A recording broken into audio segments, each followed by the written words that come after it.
مومن ایک ہی جگہ کھڑا ہوندا جے گردن بھی کٹ جان کیوں جناب حضرت خبیب بن عدی تختہ دار ہوتے بدیا ہوئے انہوں نے کہا دس آئے ہن تیرے کی خیال ہے اپنے نبی دے بارے؟ آپ نے فرمایا خبیب بن عدی جتھے کھڑے آنا جے میری رہائی اس بدلے چ ہوئے کہ رسول اللہ دی طرف کو کنڈا رخ کرے تو میں جان تے دے سکتا حضور دی طرف کنڈے رخ نہیں ہونے دے۔ ہاں جی اے محبت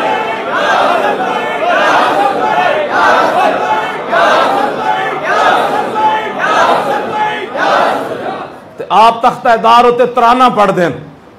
لقد جمع الاحزاب حولی ولبوا قبائلهم۔ میں اس اسلام دیا حضور گلا کرنا، میں نے لوگ یہی کہنا میں اس اسلام دیا گلا کرنا جے تختہ دار ہوتی ہوئی ہوئے تو اتنے گل اینج ہوئے تے گھر بہ کے چوں کے ایسے تھا تو چوں کے ایسے تھا، چوں چوں نہ اسلام تھوڑا پہلے ہاں یہ چوں چوں نہ بھی چوں چوں سے بات چوں تو نہ مطلب ہوتا کہ میں بچا میں نو بچاؤ میں نو کچھ نہیں ہونا چاہیے۔ مولوی خادم جڑا بڑا قیمتی ہے دی پگڑی اے نہیں کھلنی چاہیے۔ اسی تو بادشاہ ہتھکڑیاں لوا کے بھی اندر میں ہتھکڑیاں لوا کے بھی ہسدا سی وہ کہندے مولوی دا دماغ خراب ہے، میں کہا گل وچ ہو رہے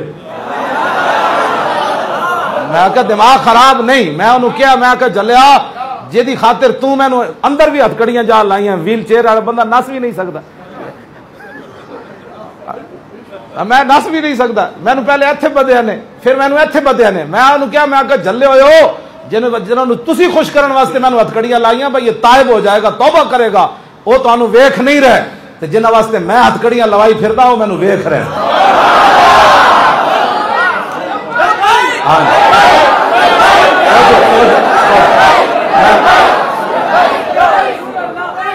پیر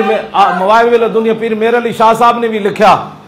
ملفوظات میریہ وچ اعلیٰ حضرت بریلوی بھی نقل کیتی گل امام ابن حجر اسقلانی دی مواہب دنیا شریف وچ بھی انہاں کیا اذ لا فرق بین موتی و حیاتی فی مشاہدتی لامتی و معرفتی باحوال و نیات و عزائم و خواترہم وذالک عنده جلی لا خفا بی۔ امام ابن حجر اسقلانی فرماتے ہیں اس بات میں کوئی فرق نہیں کہ حضور ظاہری دنیا میں جلوہ گر ہوں یا ظاہری دنیا سے تشریف لے جائیں، حضور اپنی امت کو دیکھ رہے ہیں، حضور کو اپنی امت کے حوال کا بھی پتہ ہے،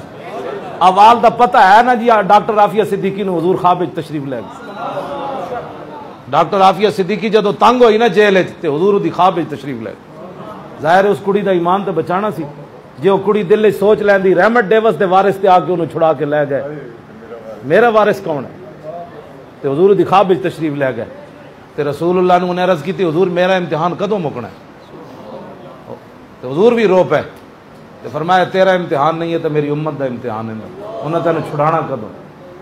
میں اس اسلام دیاں گلاں کرنا بھئی عافیہ صدیقی چھڑا کے لے آؤ اے کہندے جی مولوی صاحب سخت باتیں کر میں حضور ہے تواڈے سامنے گلاں اے میری اے ہی میں گلاں کرنا کہ برما دیاں چیخ دیاں بچیاں دی آوازاں تساں سننیاں ایڈی ایڈیاں معصوم بچیاں نو کتیاں دی طرح رسیاں پا کے سٹ دین پھر اتنے ترپنے پھر انہاں دے بت مار ڈھول لے کے کھڑے ہوندے بچیاں جدوں مردیاں پھر گدھا آندیاں نو بچیاں دے گوشت کھا جاندے۔ میں کہندا انہاں بچیاں دی چیخا سنن والا ایک واری تو جدوں ترپ رہے ہونے انہاں تے ایک واری تو انہاں آواز لائی ہونی محمد بن قاسم ہن نہیں آنا، ہن محمد بن قاسم دوبارہ گھوڑے لے کے نہیں آنا، بچی دی چیخ تے آ گیا اسی تے ہزاراں چیخ دیاں پیاں۔ پھر جناب ہن طارق بن زیاد کشتیاں نہیں جلانیاں، ہن نور الدین زنگی دوبارہ نہیں رسول اللہ دی عزت واسطے آنا، ہن صلاح الدین ایوبی حج عمرے چھوڑ کے بیت المقدس آزاد نہیں کرانا، ہن محمود غزنوی دے گھوڑے دوبارہ سومناتھ دا مندر ڈھانڈ نہیں آنے۔ اے میں انہیں گلاں کرنا تے کہندی جی بڑی سخت باتیں کرتا ہے، کوئی میں دسو انہاں وچوں کوئی شریعت تو باہر بات ہے؟ علماء بیٹھے میرے تے پابندی لا دو میں تے ویسے ہی معذور ہاں تے گھر لیٹا رہاں گا روٹی تے رب دینی ہے جی۔ اے گلاں جرمن کہ بچیاں دی آوازاں بھی اسی نہ سنیے، برما دے مسلمانوں تے قیامت گزر جائے انہاں دے کیمے انج انہاں حضور انہاں گوشت کٹے نوجواناں دے جویں اسی بکرے دے گوشت کٹ دیں کسی نو اتنے بس اتنی ہے تسی 2000 اسی انہاں دی مدد کرنی، سمجھ آئی نا بات؟ کشمیر دی بھی اسی مدد کرنی، آئی آئی اسی یہ نعرہ لانا ہے آئی آئی بولو نا یار، تسی سوچ میرے منہ والا نہیں ویکھ رہے ہو کوئی نویں گل ہے؟ روزانہ کتنے مسلمان اتنے شہید ہوندے